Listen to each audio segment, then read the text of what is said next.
Muli, kung papipiliin ka, sino ang pipiliin mo? Ang iyong asawa o ang iyong anak? At bakit? Magandang hapon po sa ating lahat.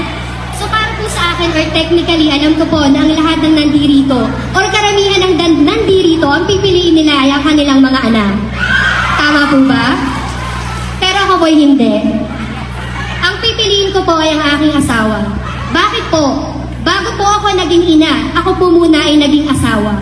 At nagkaroon po ako ng mga anak dahil sa asawa ko. At darating ang panahon na ang aking pong mga anak ay hihingin nila ang kanilang kalayaan at bubuo sila ng sarili nilang pamilya. Walang maiiwan kundi ako at ang aking asawa.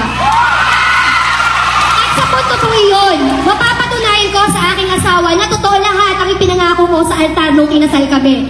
Dahil naniniwala po ako na ang pagiging ina o sa pagiging ina ko ay sapat na po ang pagmamahal, pag-aaruga at pagkalinga para po hindi na ako dumating sa punto na papiliin pa ako kung ang anak ko po ba o ang aking asawa. Dahil naniniwala rin po ako na ang pinagsama ng Diyos kailanman ay hindi kayang paghiwalayin ng tao ng anumang sitwasyon, ng